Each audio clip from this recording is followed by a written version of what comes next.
All right, good evening, everyone. Welcome to the March 25th, 2024 regular session of the Matthews Board of Commissioners. I'm Matthews Mayor John Higdon. Before I start with some introductions, you may notice that the sound is a little better tonight, as is our visual, our screen here, much more clear than in past. And so we're thankful for our vendor, AVIS PL, that helped us install this, and we're working on it right up until before this meeting started. Apologies that we're starting a little bit late this evening. We had a meeting prior to this to discover some closed session at 5:30. So I'll start with some introductions. To my left and your right is our Assistant Town Manager, Malia James, Commissioner Renee Garner, Commissioner Ken McCool, our Mayor Pro Tem Gina Hoover, our Town Manager Becky Hawk, our Town Attorney Charles Buckley, Commissioner Mark Tefano, Commissioner Leon Threet, Commissioner John Urban, our Town Clerk Lori Canapino, our Communications Coordinator Maureen Ryan, and CJ Camp is our Planning Director is in the audience. I'd like to start with our invocation. Commissioner Tefano. For those that wish to, please pray with me. Dear Heavenly Father, as we know through what we see and hear, that there is a great deal of suffering in the world today. This is a reminder to us, and thank you, Lord, for putting it on our hearts, that when we look at someone, we don't think of them for their political leanings or the country they live in or the whatever differentiates them from us, that we are all your children. We are all humans, and we all should love and honor each other and to uphold them and lift them up. And I just hope that all of you will have a place in your heart for the suffering that's going on at this time. Thank you, Lord, for the blessings that you're giving all of us every day. And I pray that the thoughts of our minds and the meditations of our heart will be acceptable in your sight. And I pray this in your mighty name. Amen. Thank you, Commissioner Tefano. Please join me in the Pledge of Allegiance.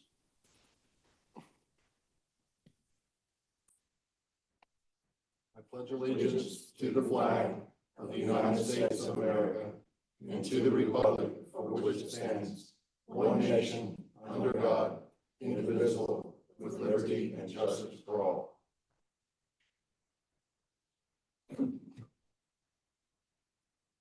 We're going to move to adopt the agenda. I'll ask Town Manager if there's any additions, deletions, or movements within the agenda.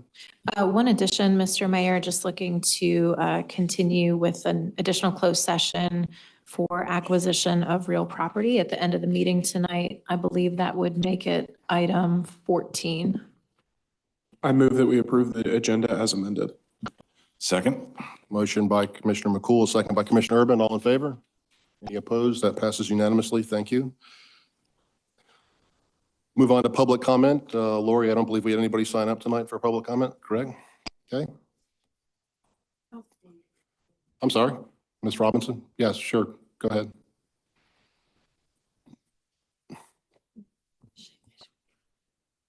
I'm Pat Robinson, and I know you all know me. I was here on February the 26th about banning all Airbnbs and short-term rentals in residential areas of Matthews, and I turned in. Can you hear me? Okay. Can you state your name and address, please? Oh, sure. Thank you. Pat Robinson, 518 Deer Creek Drive. And I presented 107 names with people. Everybody I went to their door were against this type thing in residential areas where the zoning is single-family homes. And my daughter, right next door to her, the house sold. It turned into an Airbnb. It's actually running as a business. It's 501 Vinecrest LLC, and that's in a residential area, right where children play. And it's just not. It's like a hotel. It's like somebody might be there one night, somebody might be there 2 nights.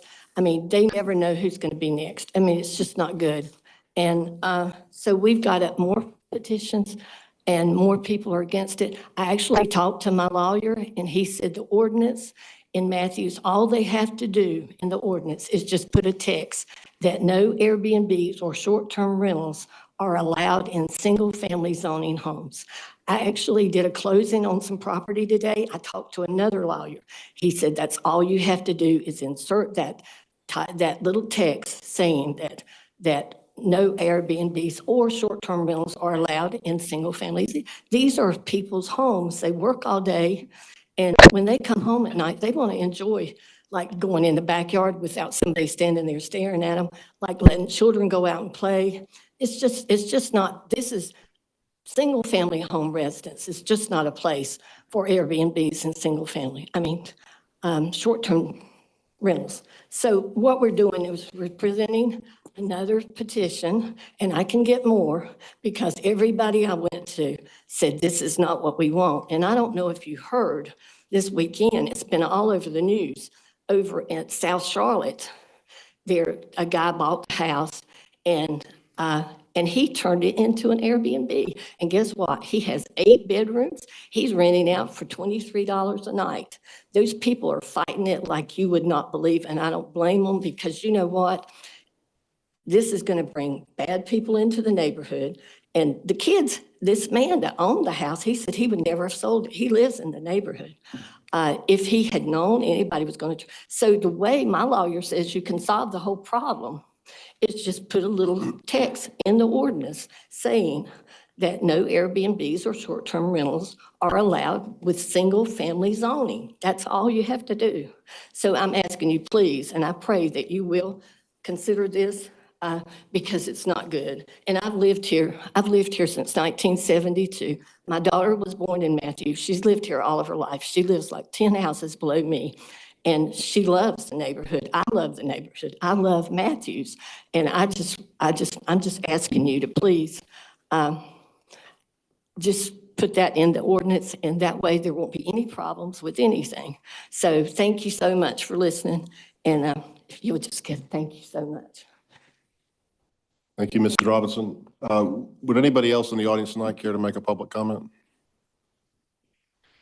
Please state your name and address for the record. Dana Martin, 425 Vinecrest Drive. That was my mom that just spoke. I've lived here my entire life. We've had that house for almost 22 years now, and I've never felt unsafe until now because walking out in my backyard at night or in the morning and somebody looking at me or having random strangers literally in our yard, being awakened up at, you name it, 12:30, 1 o'clock, 3 o'clock, 3:30 this past weekend, or no, a couple weekends ago, and I don't go right back to sleep. So this is disturbing my work as well. And I just ask that you don't allow short-term rentals in single-family areas. Thank you. Would anybody else in the audience care to make a public comment?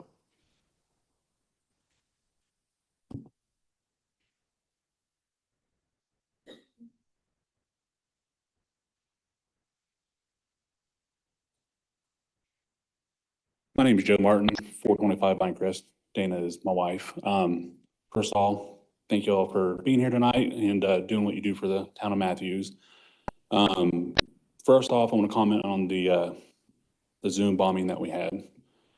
It was mentioned in either here by Mr. McCool or Ms. Gardner that they spoke to everybody in the room, that they could hear when they turned down, when Renee had this young lady over here turned down the volume to the Zoom call, or if it was either Renee on TV saying that she spoke to everybody. I know she didn't speak to me and my wife.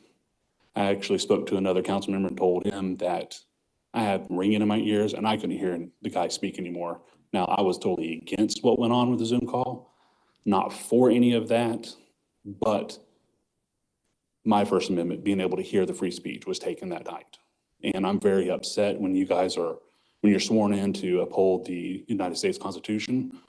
Last time I checked, that is part of the Constitution, part of what makes this country great and why people serve in the military to help keep these wholesome values true to our country.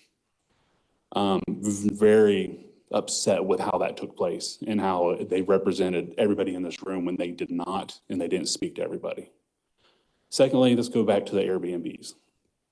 I don't know if you have any near you guys, near your house, next door, but it's very concerning that if my wife cannot go back to sleep at 2, 3, 4, 1 o'clock at night, takes her an hour, hour and a half to go back to sleep, because she is definitely afraid of what may be going on next door. So far, it's just been car doors slamming shut, people talking very loudly, not respecting the true citizens of this city that you guys are here to protect and uphold, and have our intentions, hopefully, best intentions in your guys' eyes and in your guys' hearts, and why you guys were elected to this council, to the commissioners, to the mayor, to know that we are your citizens. We are the people that are helping make this city good, make this city great. But you are allowing these Airbnbs, people who we don't know who they are, and like I stated last time, could be registered offenders, sex offenders. We don't know this because, just like you go in a hotel, we don't know that either. But as far as our city is concerned, coming into the residential R3 zoning, we shouldn't be allowing this as a city. And as a whole, you guys shouldn't allow this for protection of your own citizens that are here, spending their money, paying the taxes, which you guys have gone up on, and now we're having to deal with this. I truly pray you guys hear what we are trying to say to you guys. Protect us. Be the words, be the mind, be the heart for us as your city, as your citizens of this city. I truly wish that you guys will take that in heart when you guys make your decision on the short-term rentals and what you do with it. I just thank you for your time. Thank you for your gentleman's service, and thank you. Thank you. Would anybody else in the audience care to make a public comment this evening? Mayor Higdon, could I respond briefly? Sure, Commissioner Gardner. Mr. Martin, I believe that I said that I spoke to several people in the audience, that I did not represent all of the people I spoke to. I will be glad to find an accommodation so that you can hear the comments if you would like. Okay, but I would not represent everybody here that night. Okay. Well, I would, if I did say that, then I would truly apologize, because I know for a fact that I did not speak to everybody in the audience. I only spoke to a few people. All right. Do we have anybody else that would care to make a public comment this evening? All right. Seeing none, we'll move on to agenda item number 6, recess our regular meeting for public hearing on our comprehensive downtown plan. So moved. Second. Motion from Commissioner McCool, second by Commissioner Urban. All in favor? Any opposed? That passes unanimously. Mr. Camp. It was intuitive. It was the button I thought it was. Good evening, everyone.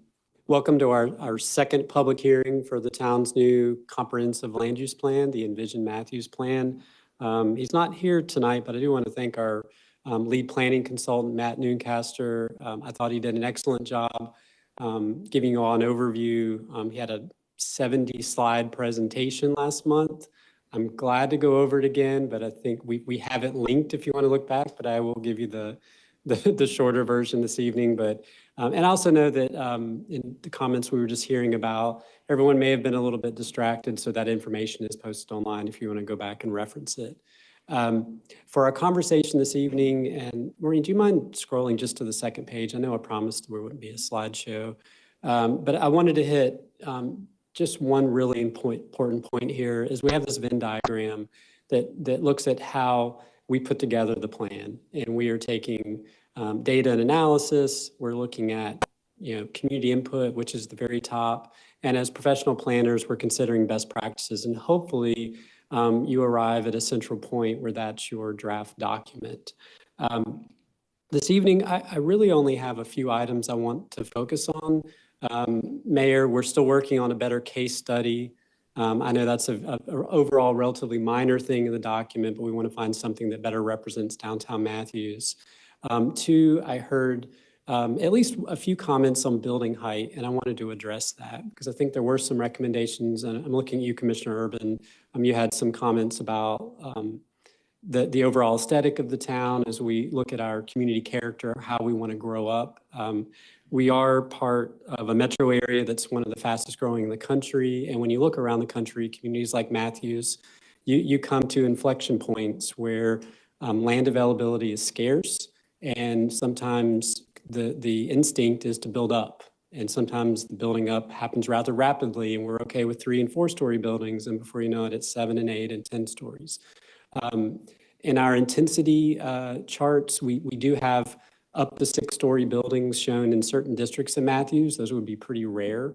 I think based on the feedback we've received that a general height limit would be 4 stories in most parts of the town. Now, would you potentially have buildings that could exceed that? Well, we do today. So Windsor Run, there are 5-story buildings out at Windsor Run, but if you look at the setting, it's on, is it 70 acres or 80 acres? The buildings are set back deep within the campus, and you don't get the sense that these buildings are overwhelming as you drive by. So sites like the hospital campus where you're gonna have 4 and 5 stories, there are places where a 5 or 6-story building may be appropriate. You could have a terminus building like Town Hall here, for instance, on Matthew Station Street that anchors. You could have, if you've been to Phillips Place near South Park, they have a 6-story hotel that anchors an otherwise 3-story development. So that will be the recommendation, is that we're generally not going to have taller buildings in the town. Other than that, we have been refining the recommendations. And keep in mind, when you go through the recommendations, you may say, well, we're already doing that. Why are we even referencing this in our recommendations? One important item is grant funding or compliance. When we're working with NCDOT, compliance with local adopted documents. You have to have these things memorialized in the plan, or as you move forward, they're just ideas floating out there. So for instance, we've got recommendations for beautification of John Street, pedestrian bike improvements. I know we're already doing a John Street study, but you have to memorialize it in your plan. A few other items in the recommendations I wanted to point out. The consultants are recommending a future land use transportation plan for US 74. It's a very important corridor in Matthews, obviously. It's I would say the backbone of our tax base, but it's a significant source of tax revenue. It is an aging corridor. And with the 2509 project coming through, we need to continue to take a better look at the land uses along that corridor and how they're going to be affected once that widening begins. A big one here, and again, I know that we're already doing a Parks and Rec master plan, but connecting 4 Mile Creek to the Sportsplex, finally getting under John Street and making that a continuous and safe pedestrian way throughout the town. One item that I felt was really important in our meetings with the library is such an important part of Matthews.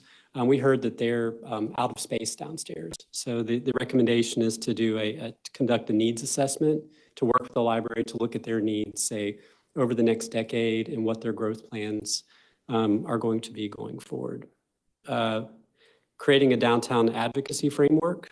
We have so many downtown businesses, but there's not a central point.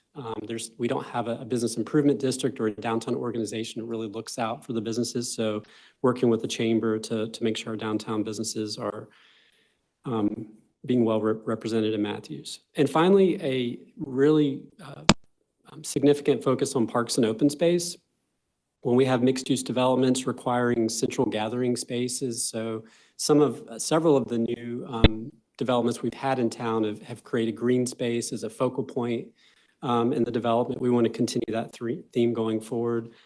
Strengthening our open space preservation requirements, implementing fees in lieu for multifamily development, and yeah, I think that was the last one. So for next steps, we would ask that we close the hearing tonight. The 2 milestones we will have coming up next will be we've tentatively scheduled, and we're going to finalize this week, a final open house here in this room on April 17th, time to be determined, likely beginning at 5 o'clock. And then for you all to refer the comprehensive plan, Envision Matthews downtown plan to the planning board for their April 23rd meeting. So, All right, thank you, Jay. What is the outlook for a new case study or replacing those photographs? we will have something by the April 17th meeting. We're looking at a few communities similar to Matthews where we could find something that's a good fit for Matthews. Great, thank you. Anybody on the board have any questions or comments for Jay? Anybody in the audience want to speak in favor or against our comprehensive downtown plan? All right, thank you, Jay. Thank you. Entertain a motion to reconvene our regular meeting. So moved. Second? Motion by Commissioner McCool, second by Commissioner Urban. All in favor? Any opposed? That passes unanimously. We'll move on to the consent agenda. I'll make a motion to approve consent agenda items A through L. Second? Motion by Commissioner McCool, a second by Commissioner Urban. All in favor? Any opposed? Thank you. Move on to 9A, unfinished business. Receive information on restrictions for short-term rental properties. Mr. Buckley and Mr. Camp. Well, I'll start it off, Mayor. I have submitted a memo already to the board regarding the short-term rental regulations. And there's not a lot written in the law about this. What I gave you is everything there is. And so, but bottom line, I can tell you this, that you still have land use regulatory rights over the short-term rentals. You can use zoning as a means of where they are located, what districts they may be located in.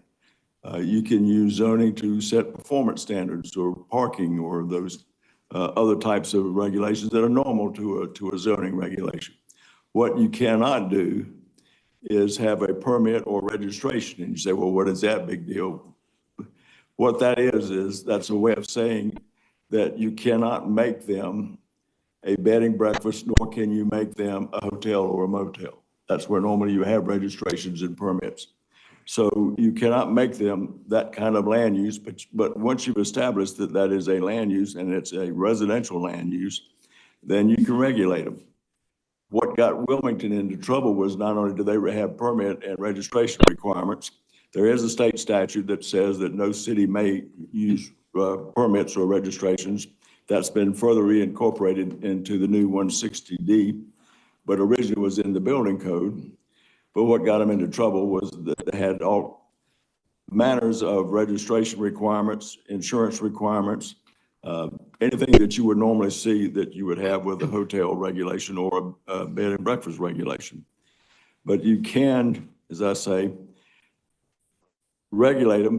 What additional part that got Wilmington into trouble was that they intertwined some normal land use regulations in with that permit and registration requirement. And because they were so intertwined, and I mean by this, a cap on the numbers that are allowed in the community, that went down because it was so intertwined with registration. But also what went down was a proximity of location. In other words, a separation by footage, which we have. That's a normal land use regulation which can be used. Adam Lovelady at the School of Government says that if you separate, say, the separation requirements from a registration requirement, and that's being a type of traditional land use regulation, that he believes that would be defensible to say that they're going to be, say, a certain 500 feet apart or something like that, so that you don't have a plethora of these things showing up in a neighborhood close to each other. You can regulate on what, or let me say that, you can prohibit events. And if you allow short-term rentals, you can prohibit events, however. In other words, a wedding party, a wedding that actually took place there, or you could prohibit fraternal organizations from having parties there or that type of thing. It would have to be basically a sleeping arrangement or staying relationship. It would not have any events or festive environment going on. And so that's the bottom line, is that you can regulate them. You have to be careful with that your existing regulations and definitions would have to be updated, and that's where zoning and your planning department would come into their skills that we have here to be able to put these new ideas of this thing called short-term rentals into our existing plan, our existing regulations, our UDO. But some of the things in the UDO that we have now may have to be wordsmithed a little bit to fit these things in, because it was one of the professors at the School of Government says that back in 2018 that this was a short-term rental regulation was a square peg in a round hole. And so now if you make the round hole and a round peg, you can do it. So that's basically it. There's not a lot on it, and there's not a lot I can report on other than you do have some regulatory rights in this regard. Commissioner Fano, if I could we hear from Jay first, and then we'll go back and ask questions of both of them. Is that all right? Jay? Thank you, Mr. Mayor. Yeah, I just wanted to kind of add to what Charlie just said. We've also done some research, and a first step would be for staff to draft language. We think we could have that ready for you for acceptance in June.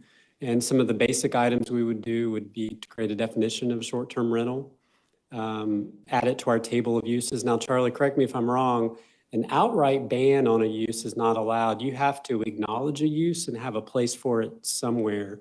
And I think as part of this deliberate process to draft these regulations, hold a public hearing, garner input from the community, we need to take a look at our table of uses and look at what zoning districts short-term rentals are appropriate within. But we can't do an That's correct. outright ban. You can't prohibit them outright. Correct. But you can locate them in a specific district or districts with an S on the end. Commissioner Tefano. Yes, for clarity for public's input, and Charlie, I'll ask your opinion on this too. I want to make sure that the public understands that short-term rental, in my opinion anyway, is an all-inclusive term, regardless of what it is in the subset. What I mean by that is Airbnb is a short-term rental, but we cannot say Airbnb in the UDO because then that would allow some other type of short-term rental. So the point I'm trying to get at for public clarification is that a short-term rental is an all-inclusive term that if we come up with the definition that it's 30 days or less, then anything, regardless of what it's called or who is providing the lease or the rental, that if it's within that definition of short-term rental, then whatever UDO we write will apply. Now, is that a correct assumption? Almost. I think you can define such a way, because what makes short-term rental business suddenly have a great impact on a community is the fact that you do have web-based rentals. You don't have to go personally riding around a neighborhood trying to find someplace to rent a room, whether it be a whole house or whether it be just a room. Those are both short-term rentals. But it's the web-based that makes this have a great impact on the community. So I think you can include some web-based language because that's where Venmo and Airbnb and all are getting all of their customers who then show up in a local community because there's a connection between that individual house and the web-based unit that sends renters to their place. So some language such as short-term rental, which would include Airbnb, XYZ, but not limited to Airbnb, XYZ, then that would make it more all-inclusive, but yet be specific toward these web-based type of operations that you're talking about. Is that the type of language that we're looking for?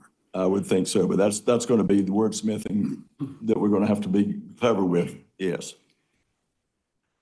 In that case, I would like to make a motion to provide the direction to our town attorney and staff in order to work up the wording necessary to restrict short-term rentals in residential areas.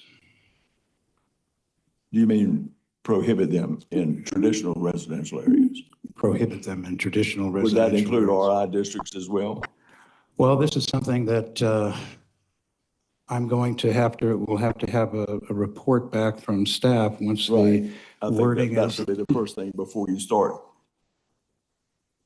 getting into the weeds on what you want to regulate, to find out what kind of. Right, so. Let them come back with some kind of recommendations. Right, so my motion really is to authorize the board and the board authorizes the staff and with cooperation of our town attorney to come up with the appropriate language in the UDO to provide relief for short-term rentals in residential communities, traditionally residential communities.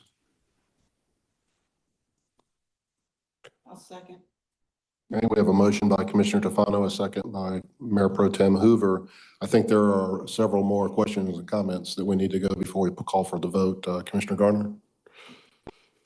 First, I would like to talk to Jay about some protections that are in place for residents that are in proximity to a short-term rental. And so first, there was a comment that an LLC makes the home a business.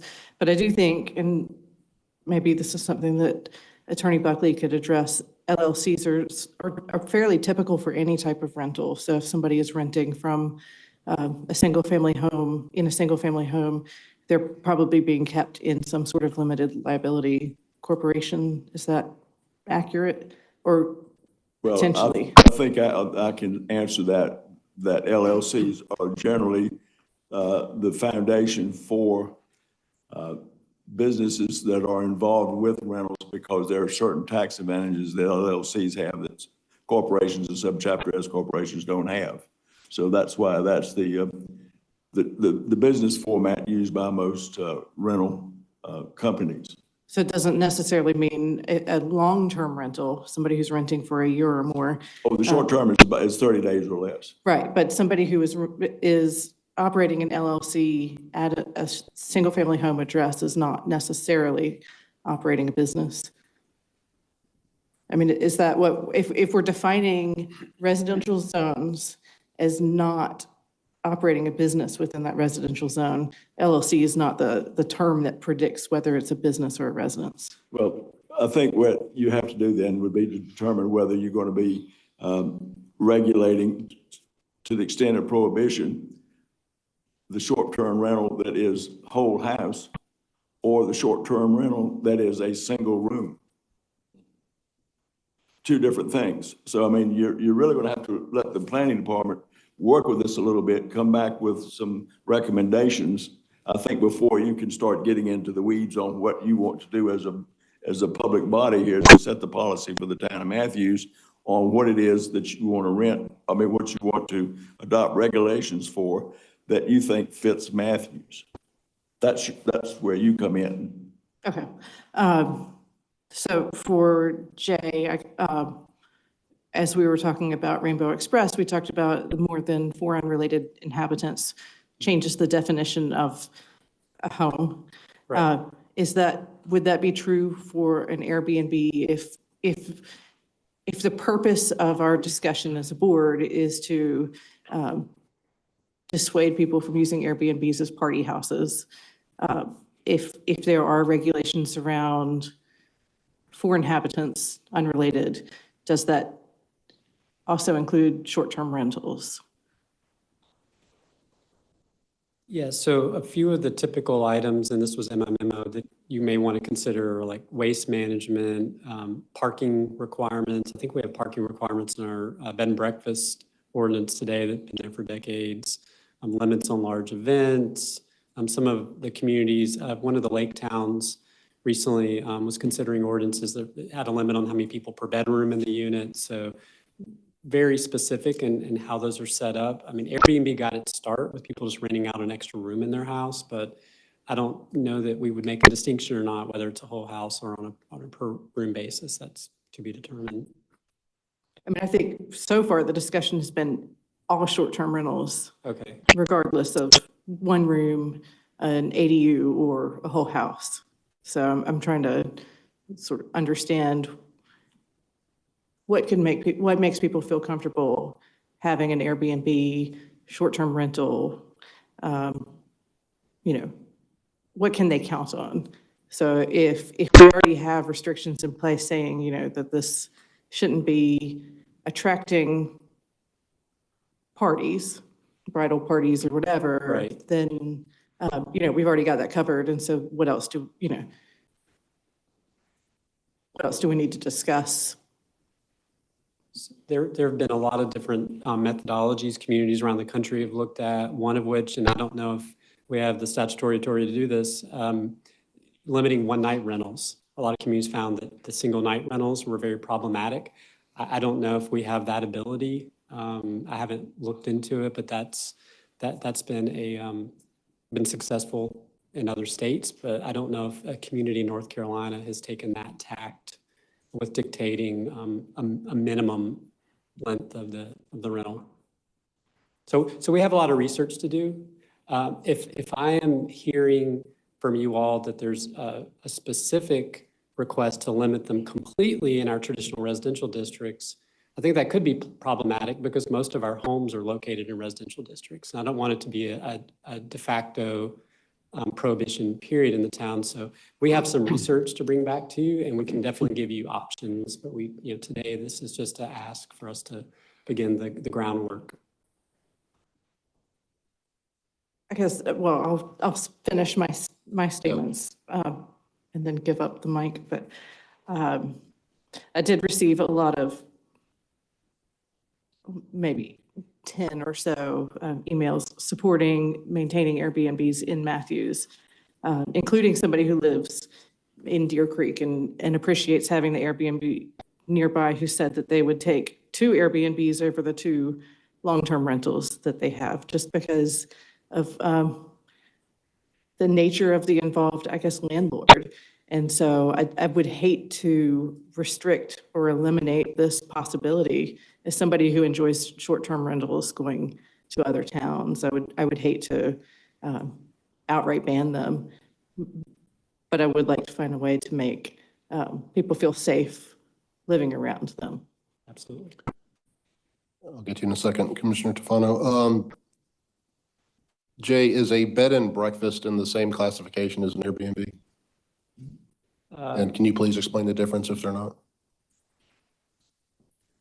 We've defined bed and breakfast for years, and the differentiating factor is the property's owner occupied, and they're actually providing a meal. I know it sounds kind of basic, but Okay. it is different because with short-term rental, you can have an absentee property owner or landlord. They're not necessarily going to be there. They're not serving food or anything like that. So I do make a distinction between the two.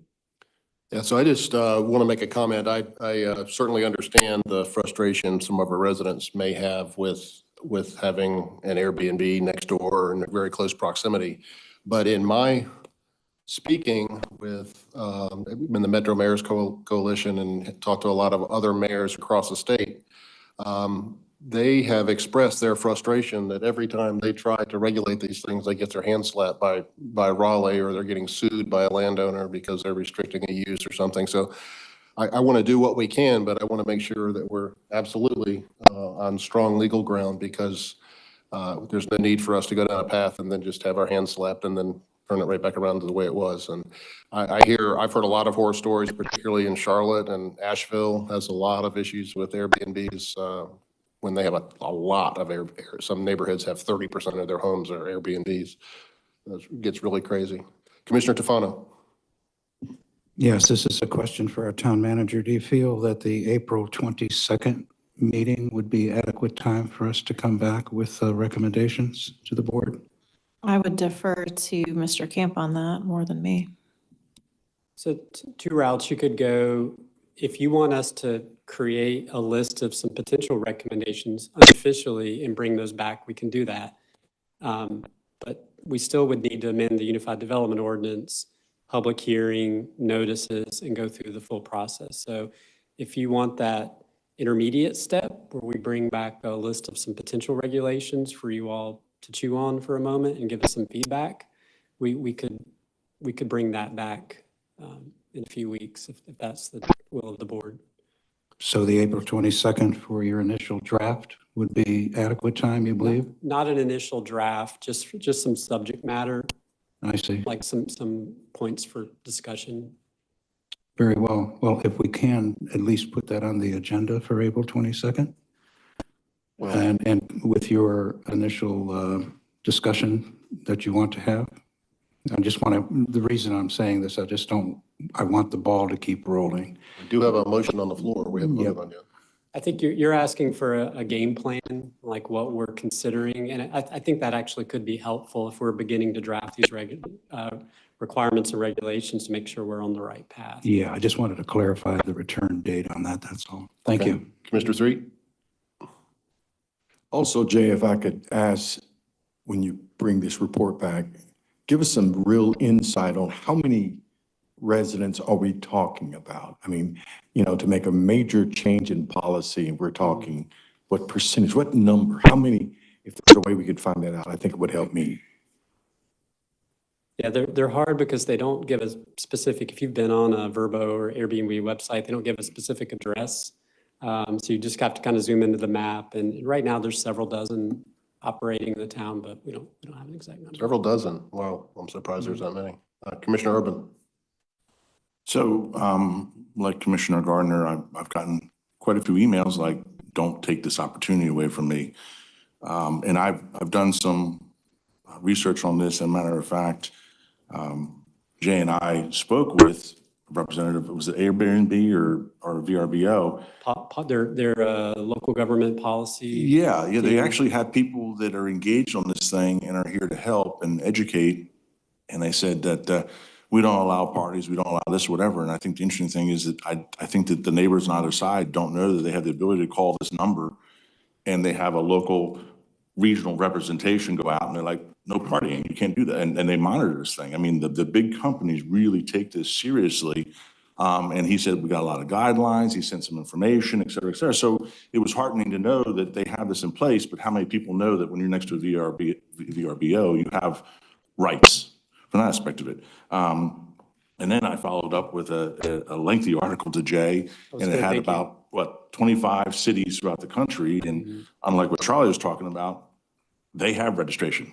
They have regulations. They have performance standards. They have, you will pay $600, registration fee, blah, blah, blah, blah. So everybody's different from that aspect of it. So again, it's probably a Raleigh conversation from that aspect of it. I don't remember, some do actually regulate number of nights too. I believe it was Chicago. Yeah. I've been in Palm Springs and they say, no, minimum 3 nights, that kind of thing. And it's kind of interesting because I think if the motion is to work on a text amendment, I'm all for that. If it's right now trying to dive into the weeds and strip these things out of the conversation, I'm not in favor of it. Because Mr. Martin made an interesting comment. He says, well, we don't like the loud noise, the car doors, disrespectful people adjacent to you. Well, I've got a lot of permanent residents that I'd like to sort of give the yank to as well. So it's not exclusive to short-term rentals by any stretch of imagination from that aspect. So I'm encouraged by the things I've been sharing, and Jay and I have had some conversations with people about sort of diving into it and then going from there. So I would support the text amendment to address short-term rentals.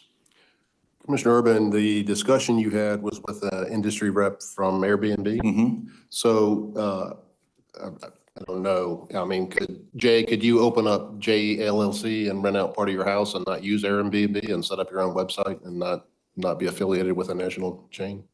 Sure. I mean, So, there's I mean, already several. so in that case, you wouldn't have a number to call up necessarily. And that's exactly correct. But I think to Renee's point or whatever, there are certain regulations you can put in there about you shouldn't do X, Y, and Z. And then I would suppose that our law enforcement would come into play from that aspect of it. Because frankly, the emails I've been getting are that people, not only do they use their home as a short-term rental, but they love going elsewhere and having short-term rentals. And so it's kind of a double-edged sword from that aspect of it. But it was really promising that the national folks, maybe we can glean from what they do as a way to codify our policy.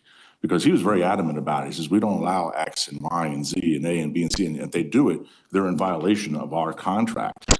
And so there's a lot there, but it's sort of like if you don't know, you don't know what you don't know. Yeah, when I spoke to the other mayors, the biggest problem they had wasn't necessarily with crime, it was partying. You know, a fraternity yeah, rents a house absolutely. and parties all weekend and et cetera. So, Lori, can you reread the motion, please, that Commissioner Tofano suggested? Mayor, I have one more question before. Sorry, Commissioner Gardner? And it's for Attorney Buckley. Can we have a restriction on like the distance of a property management company or owner? Is that within? No, it's a land use regulation. It's not ownership regulation. Okay. We've already gotten into trouble with those in the past, so we know not to get into those fields. Yeah, it'd be a lot easier to know how many we had specifically if we had some sort of registration or a license or something you had to have, but Raleigh said we can't do that. Thanks, Raleigh. Lori?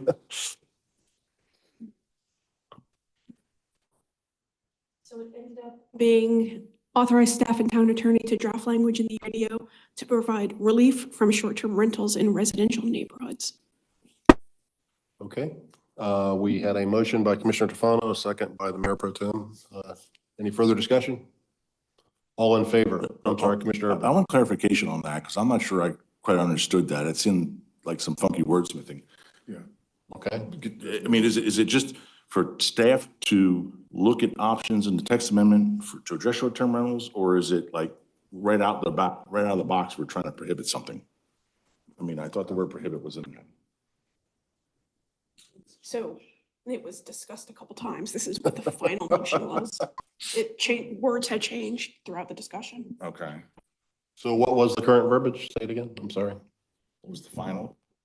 Authorized staff and town attorney to draft language in the UDO to provide relief from Provide short-term relief. rentals in residential neighborhoods. Okay.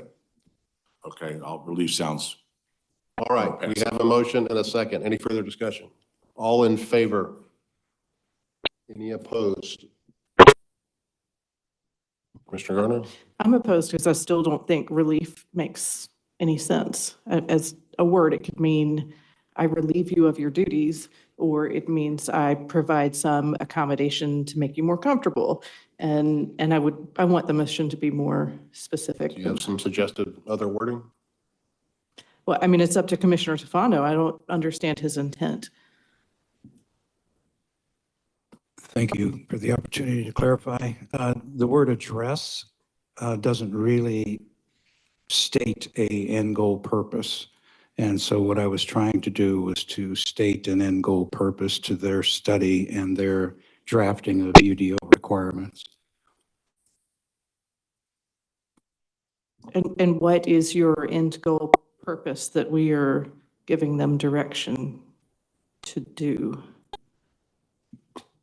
In other words, what does the word address short-term rentals mean? It doesn't really mean anything. So what I was attempting to do was say, you need to do a study with the town attorney and staff to come up with some kind of language to mitigate, relieve, restrict, whatever terminology. In other words, some verb, action-related verb that says, this is what the end goal is. So address was just far too ambiguous. What if you added address concerns? Then you're directly talking about the concerns we've heard, and I think that makes everyone feel better. I mean, I'll word it any way you'd like to word it, but. Well, technically, It's already voted, yeah. we've already called the vote. Yes. We've already voted, and Commissioner Garner, you voting in favor or against? I'm voting against. Okay, so that passes 6-1. So Thank you. Good luck, Jay.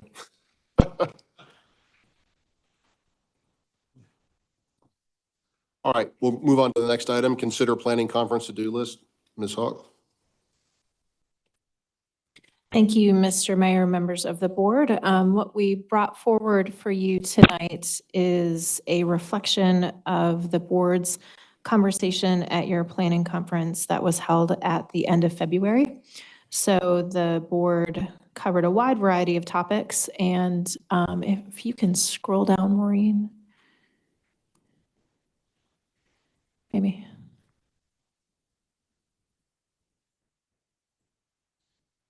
we might be having some technical difficulties, so I'll just keep moving here. Included in the agenda item was the draft 2024 Planning Conference to-do list. It is 37 items long with a number of sub-numbering, so that is probably well over 50 by the time you add them all up. I'm not going to go over all of them one by one. It was really for board consumption to hopefully you could read through the small font in the agenda packet and to see if it captured the board's understanding of what you would like to see staff working on over the coming year as a result of those discussions. Each one was assigned a primary staff person to take the lead in completing that item, and then also given an anticipated timeline for completion. And so we are happy to take any suggestions, amendments, changes to this list. Otherwise, we would be looking to lock it in as our 2024 Planning Conference to-do list for us to get to work. Becky, how often can we expect to have updates on this list? Sure. We would be happy to bring them anytime there is either a due date or monthly. As we start to get into this, some of them are going to take a few months of time, and then we expect that pretty much monthly we would have something to update you on. So we wouldn't want to bring you a list just to say, hey, nothing's changed. But otherwise, we could look to add it to the second meeting that the board holds every month, the slightly shorter agenda. We would be happy to check in with the board on a regular basis with this moving forward. I think that would be helpful. Does others agree? Commissioner Irvin? I'm a visual person, so I'm gonna have a request. Could you, in your timeline, just take the little highlighter thing, and so things that are ongoing are in green, or any color you want, fuchsia, pink, hibiscus, but it's green that's ongoing with a 1 to 3 month interval. Maybe that's yellow, sort of more immediate, and if it's outside that window, it's red. So I can quickly glance at this and go, these are the things we're dealing with. These are the things that should be my most immediate need. And when I see red, I'm sort of wondering, is it something we even really want to deal with, or we just know it's long-term? We would be happy to come up with some kind of color scheme coding system. that Otherwise, I'll do it myself. that and I'll everyone break out can the highlighter. understand. We're happy to work on that. Red to me means bad or behind, and if it's slow. Well, it's further behind, but you can come up with any color coding system you like. What color is hibiscus? It's a red. Okay. Yeah. I would like to see aubergine. We would be happy to work Aubergine, there you go. I aubergine like it. into the mix. Great, Yes, great. we're happy to work on a color coding system. That's no problem. I think this is great. I appreciate you bringing this back, and it's very helpful, I think, as an elected official to know what's going on and what we're working on. So this is fantastic. Mayor Pro Tem Hoover. Yeah, it was brought to my attention that, where is it at? Ask a Town Commissioner, which is going to be on Facebook. Is that what we're calling that, the Facebook for tomorrow night?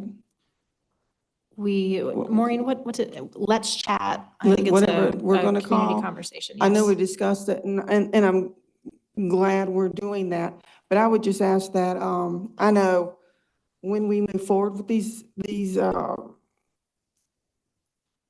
to-do list, when we've done it, it would be nice if, I don't know about other board members, but it would be nice if all board members were made aware that we are moving forward with certain issues, ones that we have picked here. So, because I was not made aware of this, and it was brought to my attention by a constituent, and I was like, oh, okay, no problem. Yeah, I'm glad we're doing it. We discussed it, but it's just a little awkward when someone calls you and says, hey, this is going on, and I didn't even know what's going on. Sure.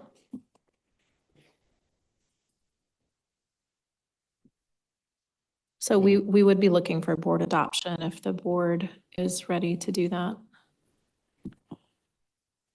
I'll make a motion to approve the 2024 Planning Conference to-do list with a color-coded symbols or something. I'll second it. Motion by Commissioner McCool, second by Commissioner Threet. Any further discussion? All in favor? Any opposed? That passes unanimously. We're going to move on to the next agenda item. Received an update on the deer survey. Ms. Hawk. Sure. Thank you once again, Mr. Mayor, members of the board. So the memo that was put together, some of this information was emailed to the board previously, but there was a desire to bring it up since this was originally discussed at a board meeting, to bring it back up for the board to be able to discuss the options for whether or not there's interest in pursuing a deer count. And then if there is interest in any of the mitigation opportunities that exist related to deer control. So the memo outlines, but the cost of a deer count that would include a coyote survey. We do have one professor from NC State who is interested or able to provide that for the town for $4,000, but the note in the memo does indicate that it would just be a count. So it doesn't necessarily give much insight into the health of the herd or whether there's a number that's too low or too high. A lot of that relates to the availability of food, and it certainly seems that the deer in our community are not at want for access to food. We also took a look at some of the car crash data over the last 7 years to see, we heard kind of some information that there were some issues with deer car crashes, and looked at that data and can see that it has stayed relatively stable over the last 7-year period and is actually down a little bit in the last few years compared to the beginning of the time period that we looked at. There was a dip in 2020, but that was attributed to fewer cars on the road when we were kind of in the height of COVID at that time. What we wanted to look at, though, was the mitigation efforts and understanding that contraceptives are not recommended due to the transient deer population that we have, as well as the cost on a per deer basis. Translocation is another option, but it's expensive and is stressful on deer and tends to result in a high mortality rate. And so the other option that is outlined is a sharpshooter archery type program. It is considered the most effective at reducing the deer population if there is interest by the board in considering that. But we did see one of our neighbors, Tiga K, recently engaged in that program. And to date, they have culled fewer deer than they had anticipated. And the expected cost was relatively high. They, at this point in time, are considering their next steps with that program. And it's our understanding that they are not actively engaged in that culling process right now. So this is really for board consumption and discussion. If there is interest in pursuing a study, it would really, it's the staff's recommendation that that's really saying, because there may be interest in doing something to control the deer population. If that is not an interest of the board, then it's not staff's recommendation to pursue the study. So that would be a data point without necessarily any action on the other side. Happy to answer any questions at this time. Commissioner McCool. Yeah, I have a couple concerns maybe. I remember in 2022, we discussed this, and I thought we had made an action to go forward with a count. Maybe I'm remembering incorrectly. But I want to preface my comments by saying I have no interest in doing anything to cull the herd or kill the deer. But I do think that there's a count is effective because of development, because of cutting down trees. I think there's other things for us to know based on this. And, from my, what I can recall is we wanted to do this 2 years ago, and I'm not sure why that slipped through the cracks. Sure. We went back and looked at the board action, and it was to receive information back. It wasn't to actually complete the count. And that occurred, the receive information back? So there was this information was emailed to the board previously. This is the information back to you. If you'd like to move forward with a deer count at this time, we would be prepared to do that through the North Carolina State professor. Okay, yeah, I guess I'm confused. We're just now, did we get it in a reasonable time? Because 2 years later is not a reasonable time to receive it. So this was provided back to the board. It's been some months. There was a request to put it on an agenda. So we wanted to get an updated cost to be able to make sure that the $4,000 quote that we had was accurate. We got that quote back, I think it was last week or so, from the professor to be able to confirm that that cost is still good. Yeah, I mean, I have to make this point as a just under 2-year return time is unacceptable on information like this. But again, I'm going to concur with what I said earlier. I don't want to do anything to cull the deer, but I think a count can be reasonable for when we make decisions on rezonings and big development. I think it has some sort of an impact on the health of our wildlife. Commissioner Tufano. Yes, thank you for this report. Thank you for the traffic report. That was helpful. But and if perhaps I missed it, but is there something in this report that itemizes the number of complaints that we got from the residents regarding deer? No, that has been anecdotal, that residents have contacted commissioners off and on occasion, staff will get an email, but there's not a tabulated number of complaints. So we really don't know if it's quantitatively an issue. We're just thinking perhaps it is. I believe that was the interest in the count, was to try to gauge whether or not there is an issue. Again,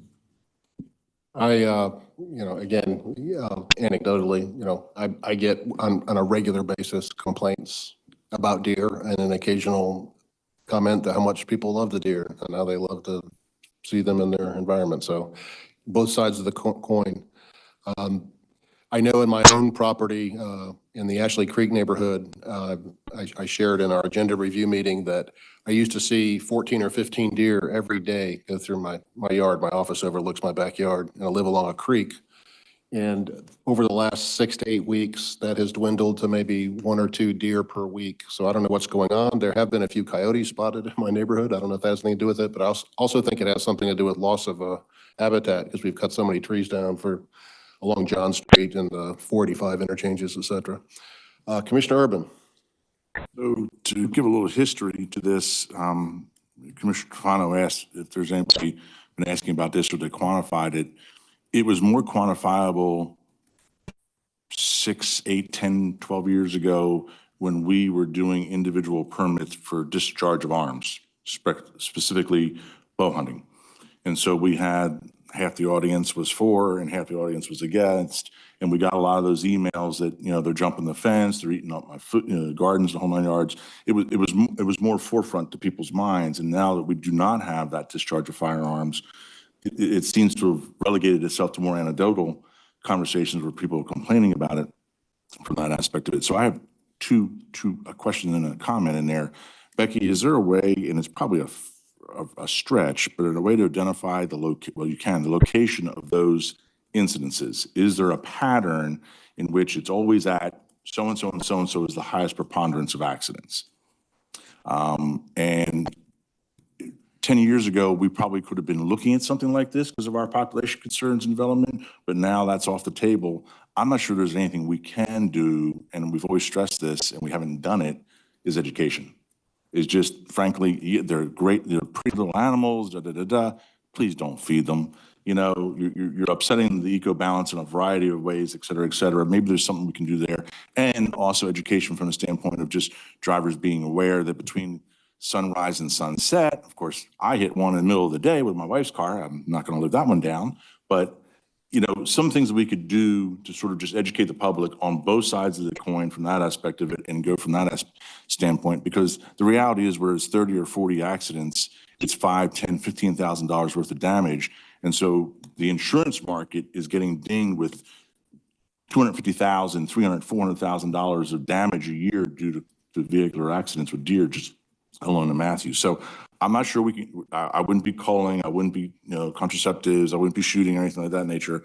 I'd be looking at educating and being reality based on it, and then seeing if locationally there are things we can't, out in Montana, when that sign says deer crossing, they really mean it. And so maybe there's some way we can sort of bring that to the attention. That's all I have. So to speak to that, the accident count was based on police reports, Right, which would have a location listed on the report, or should in most cases, which I presume could then be mapped pretty readily to be able to demonstrate if there's any patterns. So we'd be happy to have that And done maybe and there bring are, that but we back. keep that herd's probably shifting as development goes on or whatever, but maybe there's something in there that's sort of like, we're at a high-speed intersection that everybody's paying attention to more vehiculars and then the deer's coming out of the tree line or something like that. But that's all I have is just sort of work really, really hard on the educational aspect of things.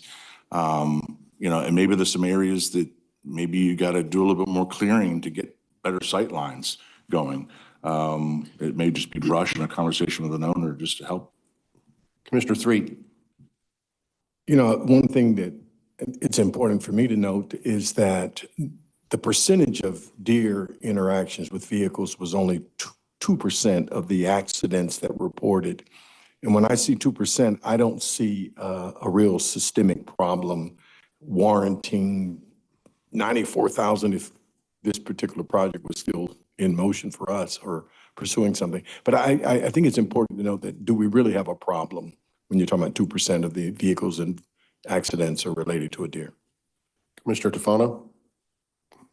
Yes, a question about the study that this professor is willing to do, and you said it was purely a count. That's correct. Okay, is there any way to overlay that onto our current tree canopy to determine whether the count is excessive for the amount of habitat that we have?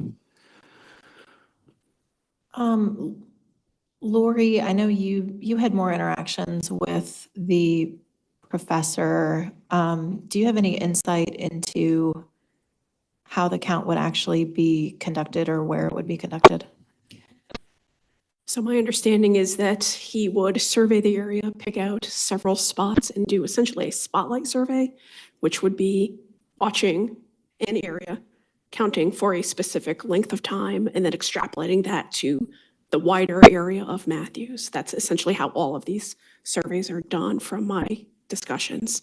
I'm not certain about overlaying with the tree canopy. We can ask. Wasn't something done not in the last 6 months to a year? There was a memo that went out and said, just based on certain data, we are at or above percentage of deer per acre type of thing. I mean, something recalls that we're, for a normal community or whatever, we're over, but that's just a conversation point that the data supports that. I can't recall. 2 years ago?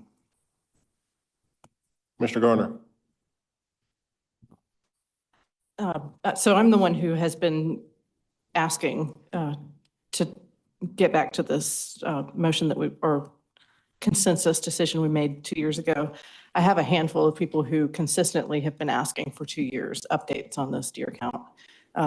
3 in email and the rest are every time I see them in person. And so, no, I don't have a quantity of people who ask, but I can say that every time we have a development come before us and people are against it, one of the things that they mention are where are the deer going to go? I mean, every single time. And I don't have a data point to address that. I don't have any understanding of whether we have too many deer or too few deer.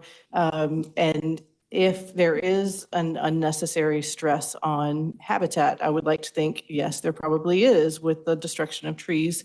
That's where they live, and it's hard to see them, out on the roads. I don't think that we are going to know what our deer count is just based on accidents, because that's not, deer don't live in the road, they live in the woods. But having this data point as sort of a set sort of count that we can go off of and say, you know what, when we're talking to developers, we can say, this is putting a burden on our wildlife. I hope that you will consider that in your plans. Or if somebody comes and says, the deer are overrunning town and look at what poor health they are, we can respond with information rather than speculation. And that's just as a leader in the town, that's what I like to come forward with, is verifiable evidence of circumstances. And so I'm not interested in culling the herd or any sort of contraceptions. I think that we learned 2 years ago that that's difficult and it doesn't make the impact that we would necessarily want to see. I would like the information so that we can take this point in time and move forward and make wise decisions based on that.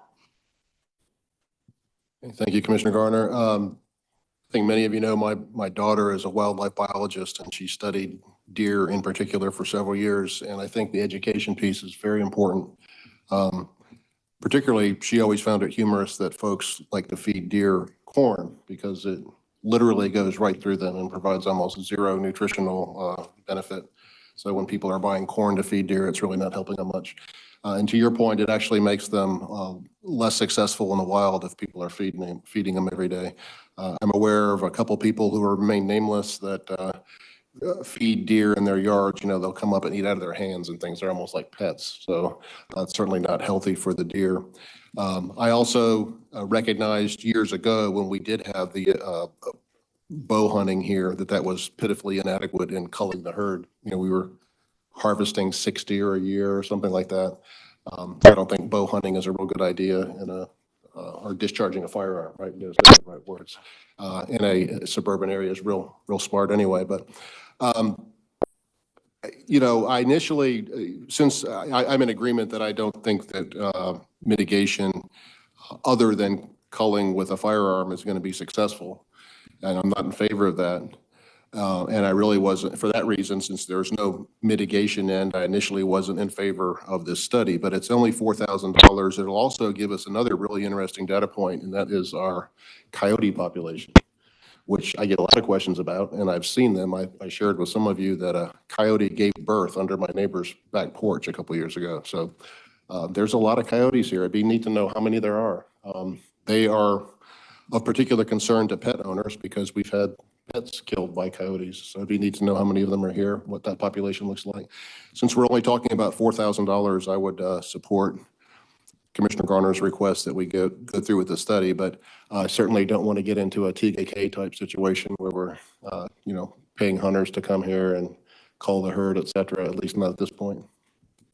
Commissioner Urban. What in this counting process, and maybe it's a discussion with the person, the doctor for Christopher, how do they separate out redundancy? I mean, is there any way to know that you've got a really, you know, extroverted deer and he's like, hey, someone's watching me, and he comes back and forth, back and forth, back and forth, and gets counted 10 times? I mean, seriously, I mean, or is it just sort of, there's an averaging process to this thing? I'd be all for it. I don't have a problem. I mean, maybe it just sort of gets us off top dead center, but I'm just wondering how, you know, deer A and deer B aren't commingled.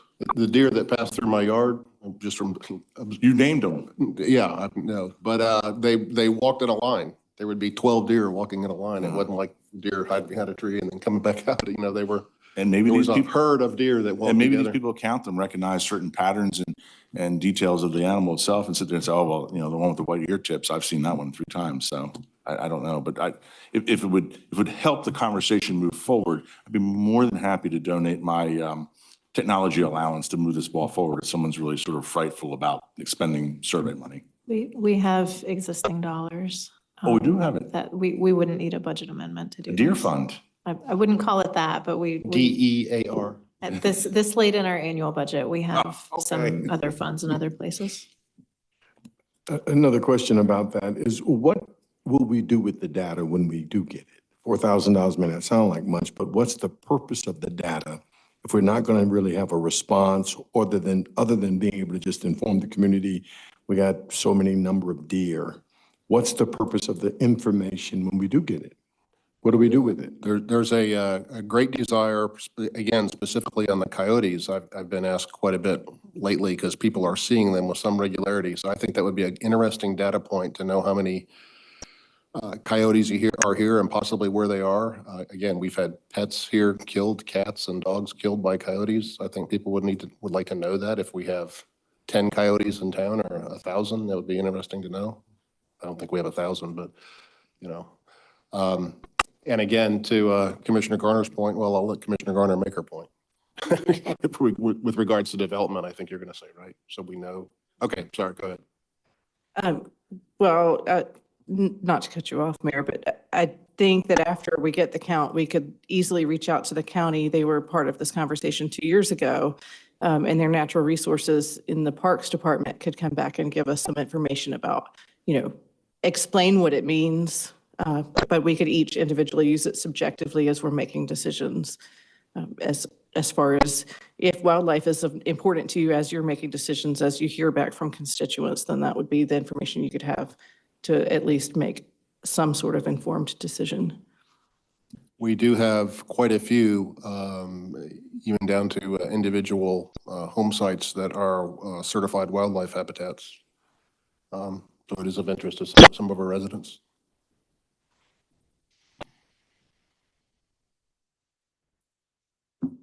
Commissioner Garner. I will, there's not a recommended action laid out clearly, but I will make a motion that we engage with NC State and start the ball rolling on this deer coyote count. Second. Motion by Commissioner Garner, second by Commissioner McCool. Any further discussion? All in favor? Any opposed? That passes 6-1 with Commissioner Threet in opposition. Yep, that's right. Deer and coyotes go to Leon's backyard. Thank you. Move on to the next agenda item. Consider contract for cost of services study. Mr. Camp. These second meetings are not usually planning meetings, so heard from you a lot tonight. So I think in record time, we're bringing you back a planning conference to-do list item. This is number 8, was to bring you a proposal for a cost of services study. If you'll recall, and we did have this lengthy conversation about the various options for studying growth, the Minicozy, pay the freight, tax values per acre. We did focus on the town of Garner study, which we found very interesting in how that was conducted. The purpose of this project would be to answer, I'll call it an age-old question here at this point, probably going back 10 or 15 years, is that, quote, pay the freight. Are projects that are being developed either via the zoning process or by right, are they paying for themselves over time? Or, for instance, are you approving a subdivision that brings in $50,000 in annual tax revenue, but it takes $78,000 to provide services to that subdivision? So I'm not saying that's what happens or doesn't happen, but when we have conversations about development, we understand tree save.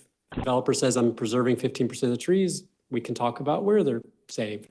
We generate school impact reports. We have at least a good guess on how many students are going to attend schools or be generated by the new development, traffic impacts. But for our tax base and being on a sound and sustainable financial footing, we're a little bit in the dark. We don't have a good way to share with the board and the community what that impact is. And that ultimately, once a year, comes down to the decisions you make on our tax rates and how we provide services to our community. So we did obtain a proposal from City Explained. That is the same gentleman that spoke with you all last week, Matt Nooncaster. He created the Garner report. We negotiated a price of $40,000. That includes staff doing some of the legwork. We have existing mapping, data layers that can be utilized from the comprehensive plan. Nadine in our department's going to help out with layout. So we were able to bring that cost down somewhat, but it is $40,000 overall cost. There would be several presentations that the consultant would give, public presentations to boards and committees. Also would include in-depth interviews with all department heads in the town to ascertain what expenditures are in the various departments. Finally, there would be what he refers to as a sketch tool that staff would have access to, that when projects come in, we would have some way to essentially plug the numbers in to have an idea of what that impact is going to be. So it would ultimately give you another data point. It's not going to give you, oh, we're just going to deny this because we don't like what these numbers are, but it is a very, very important data point. With that, I'd be happy to answer any questions you have. Jay, how specific is a study like this to the actual town? Because it seems to me if you did this study in Pineville or Cary or wherever else, the numbers could easily be, should be the same or similar for Matthews, right? Not at all. I mean, Oh, not at all. Wow. Okay. Yeah, I'm sorry. I didn't mean, that was a quick response. Let me rephrase that. No, that's You fair. might- That's fair. I'm just asking the question. You might find some similarities, but every community is different. Sure. So our valuations are different for projects. We have different construction types, different home ages, Okay. different street ages.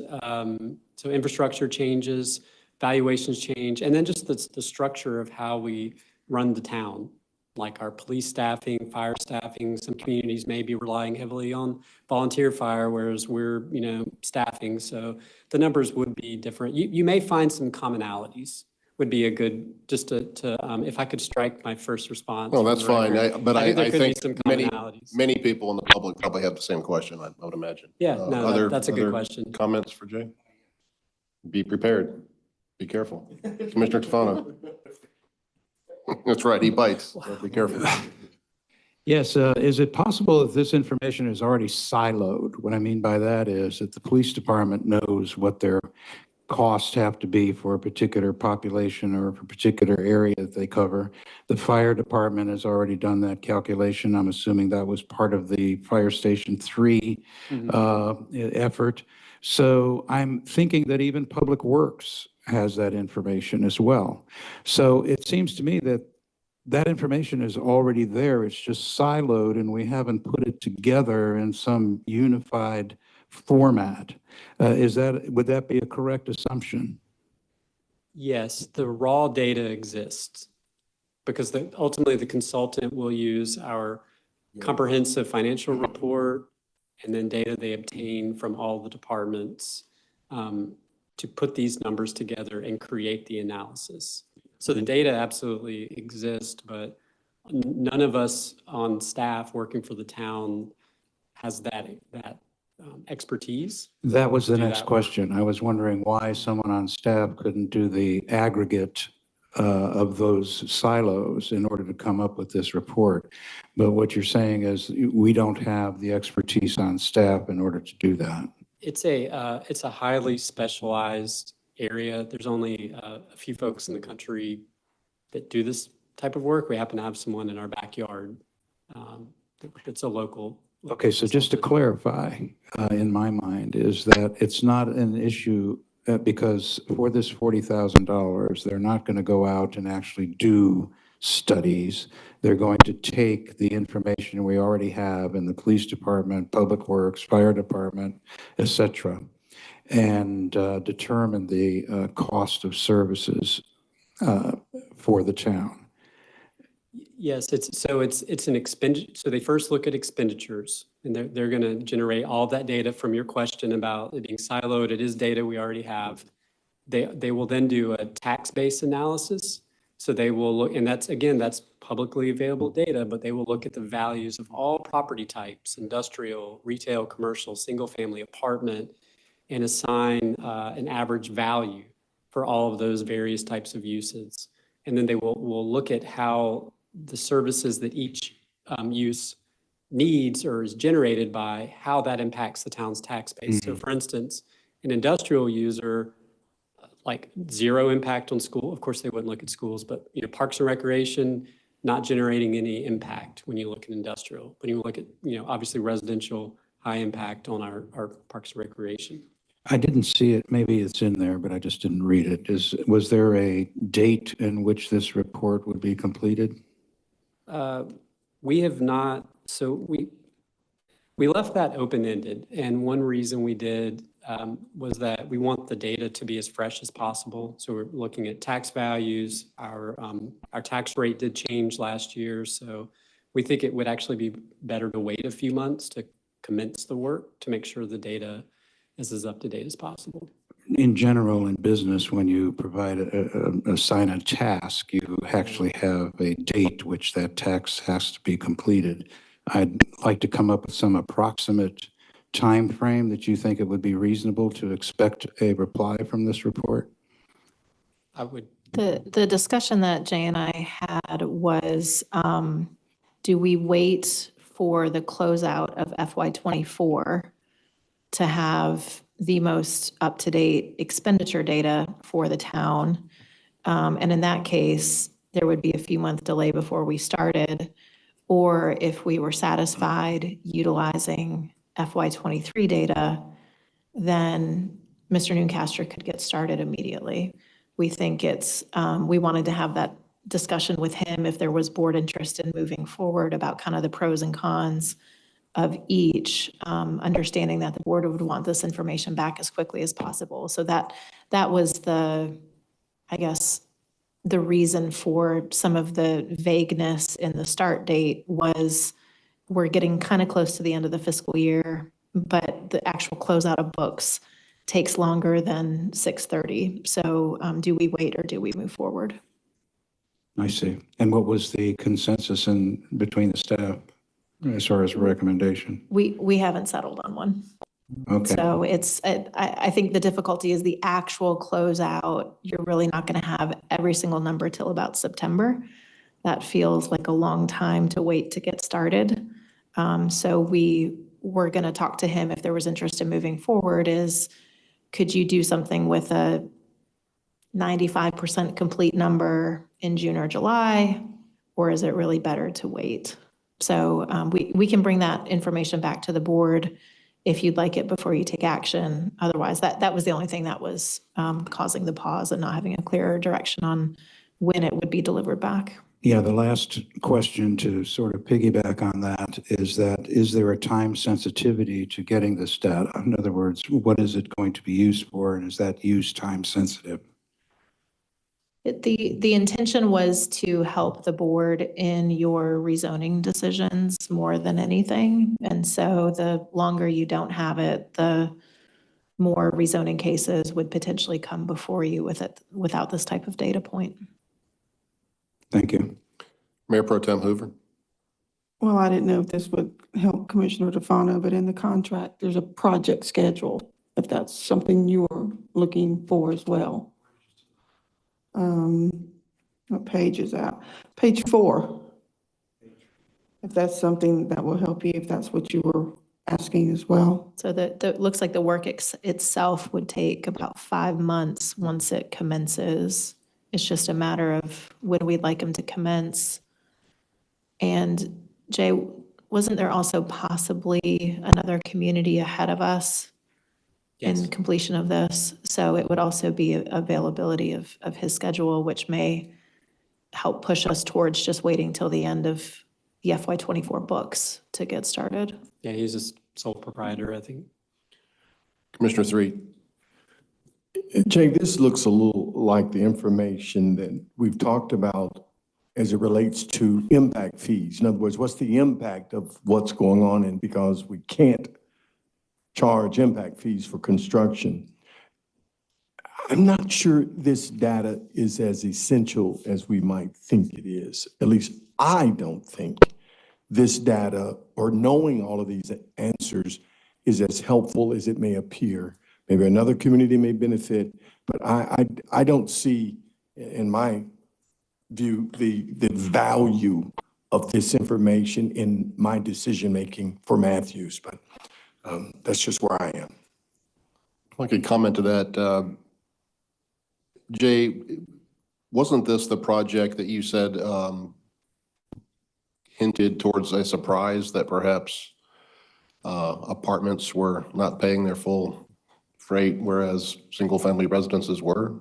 So what they found in Gardner after completing the study was that multifamily was valued significantly lower on a per unit basis than single family. Now, some of that's natural, like an apartment unit is naturally going to be valued less than a home on a half acre. But when you looked at the impact to the community, the density that the apartments bring, when you looked at the overall valuation of these communities, they needed to be probably 50% higher for them to break even from a tax-based perspective. So I think So that would be a real paradigm shift, I think, for us to have data like that for Matthews. I mean, so that was the outcome in Gardner. When we did the Minicozy study, was that 10 years ago roughly now? At least. They found that, low density, single family, really struggled because you had, if you're building a 900-foot long street and you're only putting 10 or 15 houses on it, you're just really not getting a lot of revenue, but you've got the long-term street maintenance, sidewalks, solid waste service. They found that townhomes were for communities like Matthews that were low on land scarcity, building out, where it was a good fit for us. So those are some examples of findings and conclusions. Commissioner Garner. Speaking of Garner. We recently had the stormwater study come back. Mhm. And could you say that if this information were presented to a board 20 years ago, that there would have been some foresight as to the sticker shock that comes with replacing infrastructure or going back and retrofitting infrastructure? Is there a relationship there? And if so, or if not, could you sort of discuss that a little bit? Absolutely, because I think that, when you all have sat through many of these, rezonings, the public hearings, it can be really passionate. Trees are coming down, the deer are going away, and people propose, a project that maybe the density is a little bit higher than what's out there. But this is one aspect of it that we have never contemplated, is when the stormwater ponds are put in and the sidewalks are put in the streets and lots of streets, and the houses are at, 2 units per acre instead of 4, like how, when 20 years rolls by, like someone down the road, many years down the road, a different manager is going to have to balance that budget. That's if you want to look at the true purpose of this, is keeping us on a sound financial footing. So it's a planning item, but it's really a finance and budget item. Commissioner McCool. Yeah, I find this going to be, I think it's going to be an extremely useful tool we have in our belt for rezoning moving forward. With that said, I'd like to make a motion that we authorize the manager to enter into a contract with City Explain for a cost of services study in an amount not to exceed $44,000. We have a second. I'll second that. Motion by Commissioner McCool, second by Commissioner Garner. Any further discussion? Commissioner Urban? So Jay, we have the Minicozy formula, so to speak. Is it the data? Is it the findings? What makes the Minicozy different than this? Just plain devil's advocate. What? Absolutely. So they've branched out a little bit, but their results are, their baseline is going to push for density. It's going to say, yeah, absolutely. If you build 15 stories, that building is going to be really valuable. It's going to tell you suburban shopping malls, 1-story development. And as I shared with you at the planning conference, developments with lots of parking areas are just not going to generate, the amount of tax base. They do some different analysis for communities now. They did give us a rough number of what that might cost. Quite frankly, looking at this Garner report, I felt really comfortable with this because it's a community in North Carolina, and I would love to see those same findings here. I was a little less clear that if we used the Minicozy firm again, that the data would be as useful for us. Okay. Well, looking at the two firms. I get, I'm kind of in a quandary here, because if you read it's like 80 pages, the Garner report. It was mind-numbing. And they said, let's take for the multifamily standpoint. They said, well, the multifamily is not expensive enough. And I'm sitting here going, well, if you build more expensive multifamily, you defeat the purpose of the multifamily. So that's strike one. And then you come over here, at the end of the report, it said, but multifamily per acre is a better return on your value. I mean, they said one thing at the beginning and said one thing at the end, and I'm like, that's not helping me any in my debate, because if we follow with that thought process, do not build affordable housing, it's a loss leader. That's the bottom line in that Garner report, in my interpretation. Reading into it, it's like, just don't build affordable housing. It's too inexpensive. It doesn't pay the freight, right? So I'm a little, I can maybe buy into this a little bit, but I'm sort of tough. The really other weird thing is we have Matt Nooncaster, who's doing the comprehensive study, who is putting all his beans in his bag, saying, leave all this alone, build here, build to 4 stories, do all these things, sort of setting up this conundrum where technically if his report comes back out like Garner, in some regards is antithetical to how our comprehensive plan is set up. Now, this is high-level discussion. I mean, I'm not diving in here, but I'm sitting here going, here's a guy who did the comprehensive plan. You got to build a little bit more density. We convinced him to come off the ledge of a 6-story building down to 4 stories. Yet he turns around and says, I did Gardner, and this kind of stuff doesn't work. So that's got me a little concerned. And then really a minutia piece if you want to proceed with this, is it possible that he would do this as an allowance to be billed against hourly? Because if I just divide this by normal consultant rates or whatever, there's between 200 and 250 hours involved in this. And if you're giving him all the data and he's putting it through his sausage maker, and he's done this before, I'm just protecting the town from the aspect of it. Is it better to bill against an allowance as opposed to him getting $40,000 and 100 hours into this thing, he's done? So I have three concerns across the board. And I'd rather be talking to Matt, not you. I don't want to put you on the spot, but I'd like to know, how does he square that conversation with a comprehensive plan? It's like, go for it.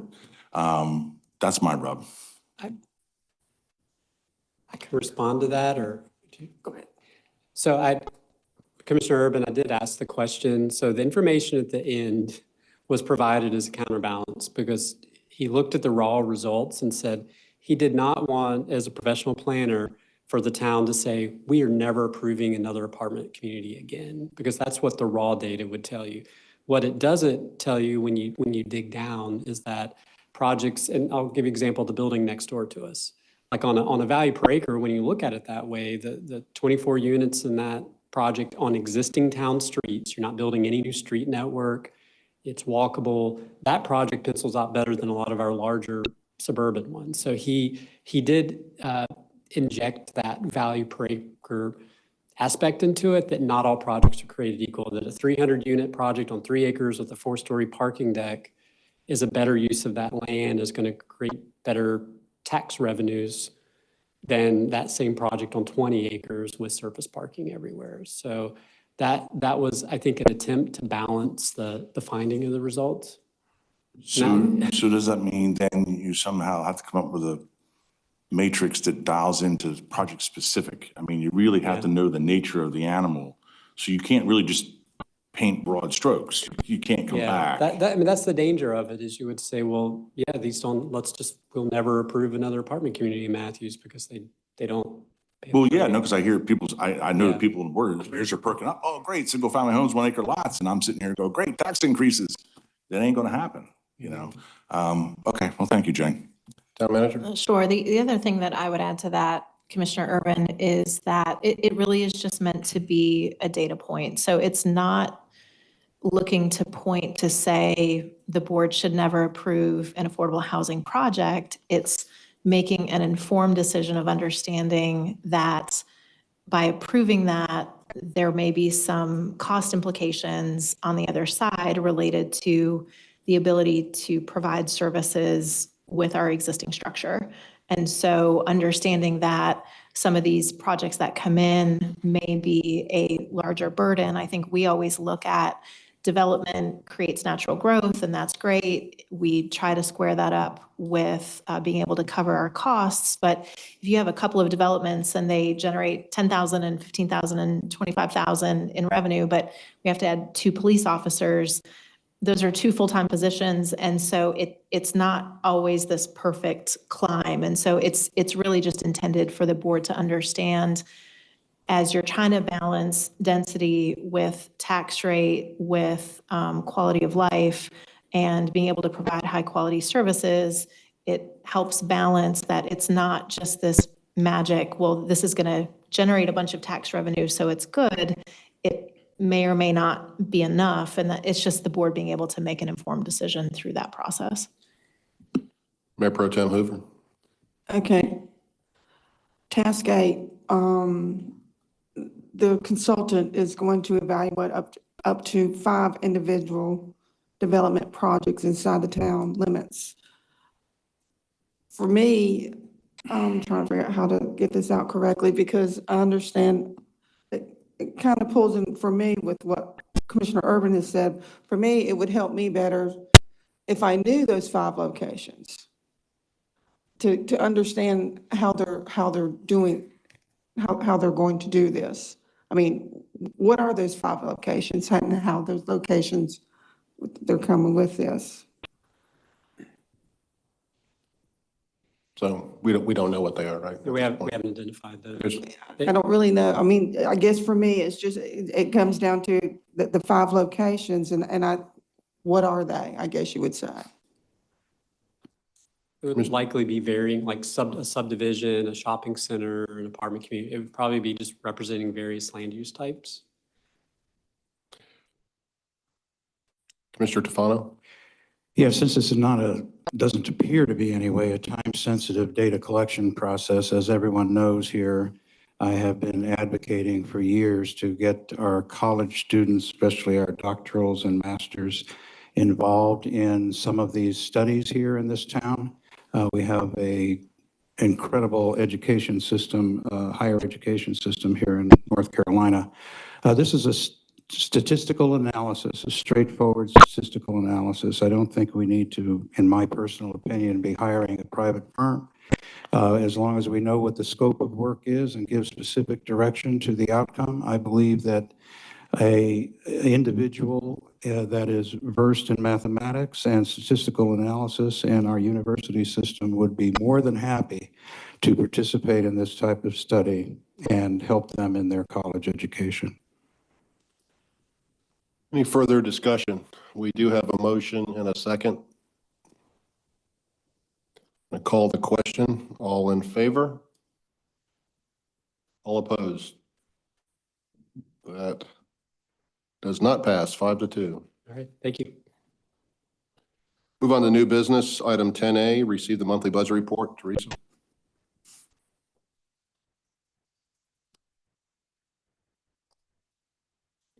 Thank you, Mr. Mayor and members of the board. You have before you the February 2024 financial report. And things with sales tax have slowed down, but they have not just bottomed out like some communities are seeing. So we're still 2.45% higher year over year. And the thing to remember about sales tax, at this point in the year, we've only received 6 months worth of sales tax because there's a 2-month lag. So this is only sales through December, but it does take us through the Christmas holidays. But at the same time, recreation revenues are up 112.9% year over year. So things are going well in the Parks and Rec Department. People are coming back out. And this does include registration for Camp Funshine, and a lot of the summer programs began February the 1st. So we're going to see a lot of the revenues coming in now, but then the expenses will be later in the fiscal year that offset with these revenues because of the timing, which is always amazing to me because when my kids were little, camp registrations like came out in the middle of May or right before school got out. And, now if you don't register your child by February 14th, you're out. You're not going to get any spots for them. And ad valorem tax revenues are trending pretty much on par with the same time as last year as far as percentage collected. And a 98.68% collection rate is a very strong tax collection rate. Occupancy tax is up 7% year over year. The prepared food tax, again, we received half. We actually received the second half this week. So we have now received the full amount in March for the year. And rental car tax is the only tax revenue right now that is trending significantly down year over year, and it's down 24.25%. However, that's not a very large tax number in the overall budget, in the overall scheme of things, so that doesn't really cause a lot of alarm or concern as far as, the financial implications on that. Does anyone have any questions about any of that? I just have a comment. I travel quite a bit with my day job, and I've noted that rental car rates have just gone through the roof. And so people are using Uber and Lyft. That's what I Right. do. I don't rent a car anymore because it's just easier. It's cheaper to use Uber or even call a taxi sometimes. Some of the, some cities that's, off the charts, $200 a day to rent a car. So Commissioner Urban. Yeah. So Teresa, your first sentence in there, you ran through real fast. Other areas are seeing, you're in touch with other communities and things and stuff Yes. like that. And John's correct, the mayor's correct about the rental car could be a shift to a different dynamic, but Right. it also could be some of the indications that Council's nose is getting underneath the tent here. What are other communities saying and seeing from this aspect of it? Because things are slowing down. I think people are finally perceiving that I'm not going to eat out 5 days a week. I'm eating at home 4 days and going out one. I mean, those things are in everybody's mind at the Yes. stage of the game. So what do you? Things are slow, as far as growth in sales and use tax, things are slowing. Because last year at this time, we were like 25 and 30% higher year over year, and things have slowed. Thankfully, we don't have to deal with what the counties have had to deal with, which is Medicaid hold harmless, which many counties in the state were very shocked to realize that they were not going to receive millions of dollars that they've received over the past few years. So we don't have that effect, but we have seen that the sales tax is kind of leveling off. And the league has just recently put out their revenue update. I have not had a chance to really review it and look at it. But the last time, in early March, I was at a conference where Chris Nida from the league was basically saying that he felt somewhere between a 2.5% to maybe a 3% increase year over year for next year. Whereas for the past 2 or 3 years, it's been a 17, 18, 20% increase year over year. So how is that in your mind as department head and the town manager sitting 15 feet away, beginning to spin the wheels about budget formulations and forecasting going forward? The wheels are spinning, and we're trying to figure out how it all comes together. And we have to take what we have and figure out how we make keep the wheels on the bus and keep it moving down the road, given the fact that some things are cooling off. However, we do have, other areas where revenues are higher, and, the ad valorem tax revenues are still trending level. And not to get into too much technical, but our sales tax revenue for FY25 will go up more than the projected across the board increase, because we raised taxes in this county when other towns didn't, and there's a year's lag. And with the taxes being based on ad valorem rates, our piece of the sales tax pie will be larger in FY25 than it is in FY24. Thank you. If that makes sense. No, it makes perfect sense. I guess the thing is that, everything's going dandy and everybody's projecting. I'm thinking that you're not projecting 10 or 15% increases. You're talking at small 1, 2%, type increases and rebalancing things based on that. Because if you're at the stage right now, if you're thinking like we've done in the past, I'd say that was a mistake. Right. We have always budgeted fairly conservatively to make sure that we were hitting our marks. So I believe it was not for 24, but for 23, we budgeted, I believe, a 10% increase that we felt was pushing the envelope. And I think we ended the year at about 19%. So hearing what's happening across the state, and then we also looked what Mecklenburg County is doing, as well as some of the towns in Mecklenburg County, and they're budgeting typically a 0 to 3% increase for FY25. So we expect we'll be somewhere in that neighborhood with the FY25 budget to account for the slowdown. So we expect we'll end this year comfortably, but it's definitely taking the foot off the gas as far as pushing on that line as we move forward. But we expect we'll still see at least a little bit of growth.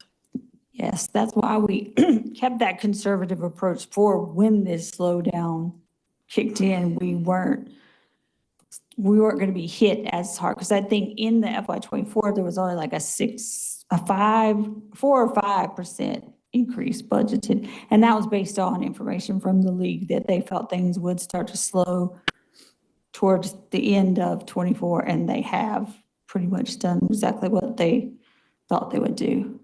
Commissioner Tufano.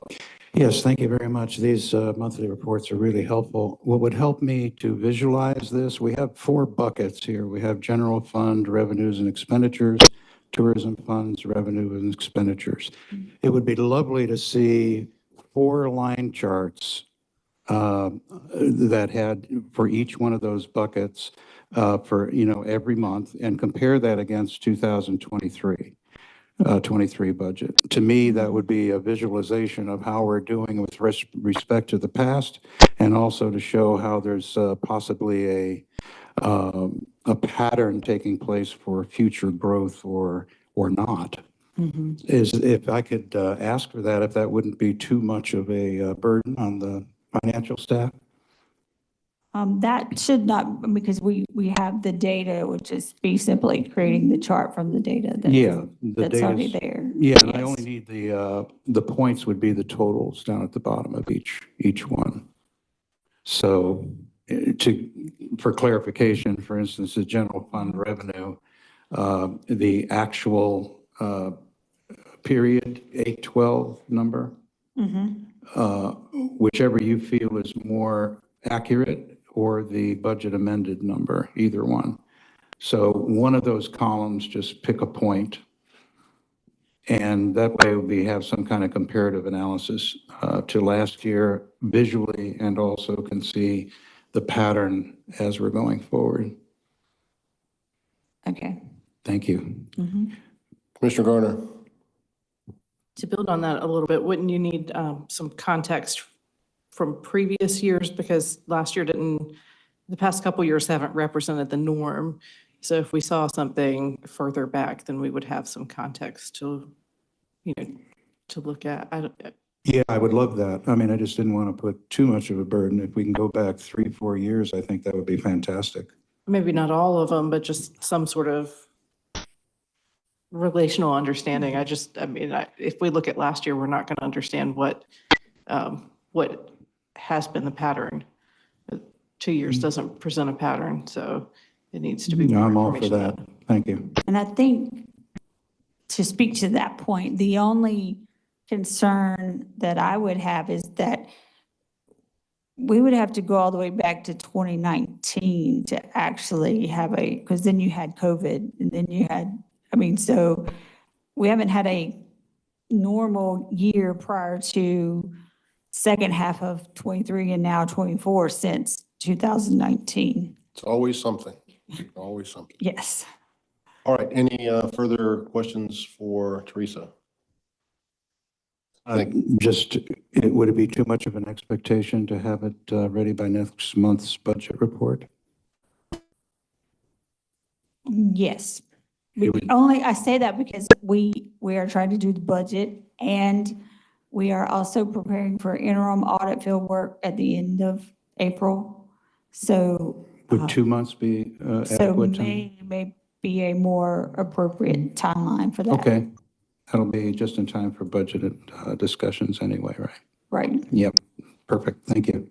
To go back to what Ms. Folk said with the odd years, would the board be open to, Teresa, starting with FY '23 and doing the 1-year comparison, and then over time moving forward, it would start to grow, and then we could keep it at a 3-year interval or something to that effect, so that we're not pulling years of prior data, but it at least gets us a starting point, and then we could just move forward from there and build. And so it would take a little bit of time, but you would eventually have a 3-year report, but we could at least start with a 2-year report. Everyone okay with that? We need to start somewhere. When was the end of COVID? No. Well, That's a When is the official? question. It's a questionable. Yeah, what was it? Could we, I believe revenues. can we say 22? Can we go Rather- back to fiscal year 22, 23, and 24? Would that be satisfactory? It would be to me. How about you, Commissioner Garner? For the first pass, for the first draft. I mean, if you're going to,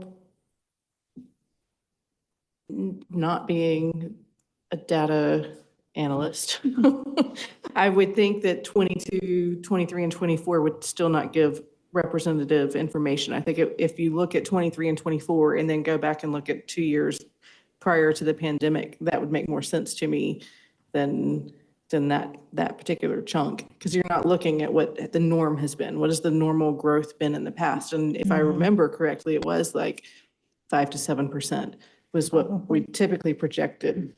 And I mean, that's what I would want to see, is some sort of. Can we come to I mean, where I just didn't want to overburden them because they're coming into this period of time. But right now, if we could start with 22, 3, and 4, and then start building as time goes on, and they have the time availability to get the history. I guess I don't see a reason to include 22 if we're doing that. I would just, if we're going to start, just start now. If we're going to look at a pattern and what the pattern has been in the past, then I would go back and look at a previous years. But if you want to just start this as a new practice, then certainly start 23, 24.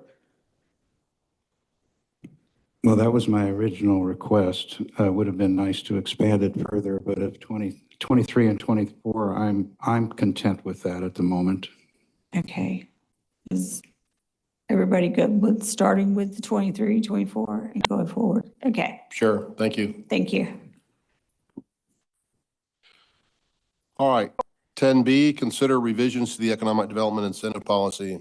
Ms. James. Good evening. So before you is a draft of the town's Economic Development Incentive Grant Policy, which is part of the recommendation. We are asking to complete a name change to the Business Investment Program Incentive Grant Policy.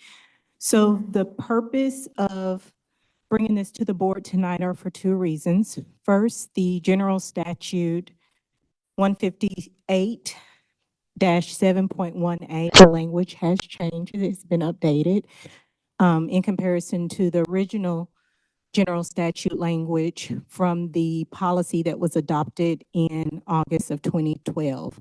The language now is much broader, whereas before the language focused really on manufacturing enterprises and industrial surveys, industrial and commercial plants. But now the language is much more broader for different industries. The second reason for making a recommendation to update the policy is from just over the last 6 months, we've had further engagement or more engagement with the Mecklenburg County Economic Development Office. The office has decided to conduct road shows, meeting with different towns, surrounding towns in Mecklenburg County to share their revision of scope of services, as well as their vision for how the office will further engage with the towns to provide better support to the towns. They have gone through a pretty significant personnel change. And so this is them reintroducing themselves and saying, hey, we're here to help. And as a result of that, we want to make sure that we're in alignment with the way that they conduct business and look at incentive grants across Mecklenburg County. And so the ask tonight is to adopt approve the new policy to take into consideration both of those changes. In the policy, some things to highlight. For the most part, the objectives and the goal of the original policy is the same, which is to increase the population, taxable property, industrial and business prospects. And really that's to encourage location and expansion of companies here in Matthews.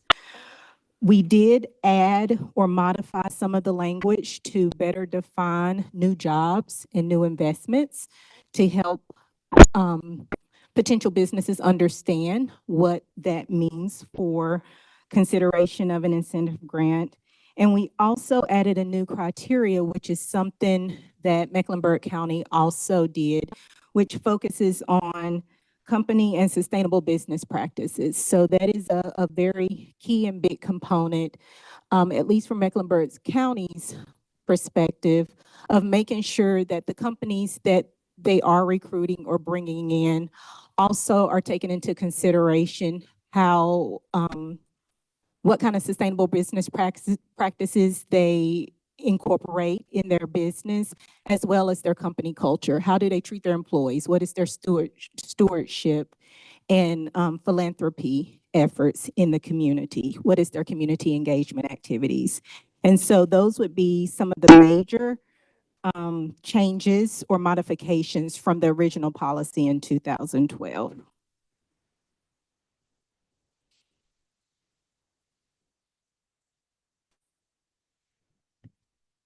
Commissioner Gardner? Do we know maybe I'm missing this in the information, but what the 100% MSA is? Just thinking about the cost of living in Matthews versus the cost of living across the county, there's some difference there. So that information is broken down by occupation on the U.S. Bureau of Labor Statistics website. So it is dependent on the occupation, but we can provide that list. So there is a laundry list of different occupations, and then it lists the MSA annual average salary for that occupation. Mr. Gardner? Sorry, I just thought of one more. Is there an opportunity for economic development, EDAC, to participate in the process somehow throughout any? I would like to see a nod given to them for as an opportunity, and perhaps Commissioner Urban, are you the EDAC? May have some insight on that. Well, I think the next EDAC meeting, someone's pushing out this, tomorrow is pushing out this memo and having a discussion with them about the incentive program. So we read your mind. We were proactive in getting on the docket for tomorrow. That's amazing. It absolutely is. It definitely wasn't coming from me. Happy Lori. It was probably Malia.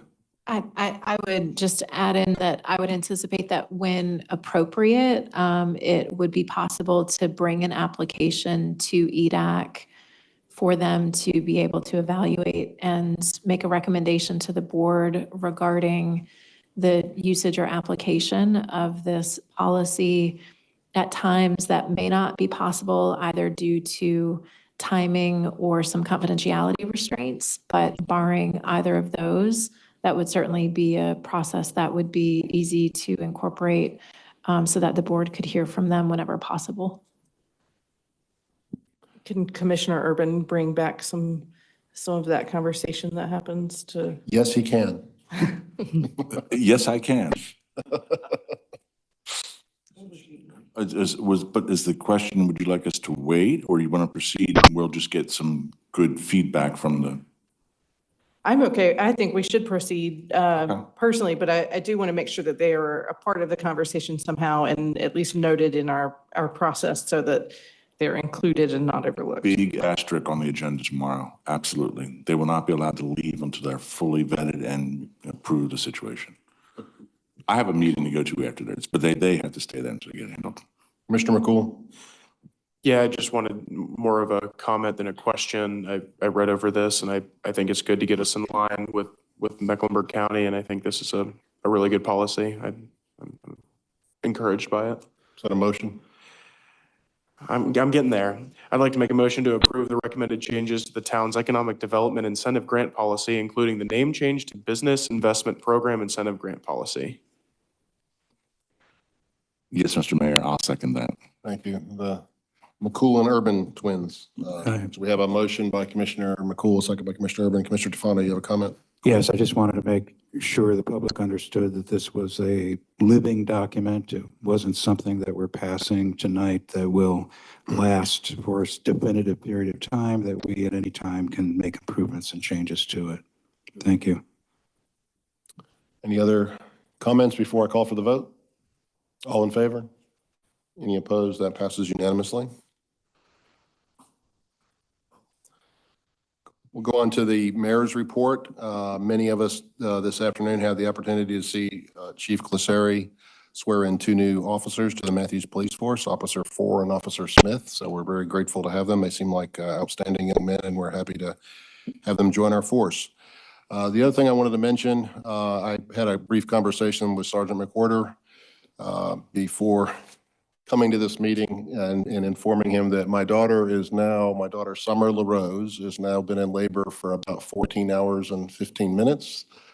So I thought I might be a grandfather by now. I told Sergeant McWhorter if I passed out or yelled, he would know what the occasion was. It's my wife Penny and I's first grandchild, and my wife is in Missouri with my daughter now. And I will probably, I hope, be a grandfather before the clock strikes 12 tonight. So that'd be, I'll let you know. Move on to the town attorney's report. No report, Mayor. Town manager's report. Sure, just wanted to note the Let's Chat virtual community meeting. The first one is tomorrow with Commissioners Urban and Threet at the helm, and it begins at 7 o'clock. There's more information on the town's website, including the link to join, and it's expected to last from 7 to 8. We may be able to go a little longer if there's good discussion. If somebody can't attend, then they can watch it after the fact. It will be posted on our YouTube page. Thank you. And hecklers are welcome. So keep that. Motion to adjourn. We are going to go into closed session. Do that first. But we have to adjourn from this meeting, right? No. No? Call for the motion to go into closed session. Call for motion, go into closed session. For the purpose. Yes. For the purpose to consider acquisition of real property. So moved. To include all of us. Oh, John. It's good. The mayor, the board of commissioners, the town attorney, the town manager. Yes. He's already thinking about his grandchild. Yes. Second. To include the board of commissioners, mayor, town attorney, town clerk, town manager, assistant town manager. Do we need Maureen? Do we need Jay? And the planning director. You want to stay here, don't you, Jay? Come on, man. All right, so It'll only take. this is going to be quick. So we need someone to So moved. close the doors. Yeah, I'm sorry, was there an actual motion made? I was trying to. motion by encourage that. McCool, second by Garner. All in favor? Any opposed?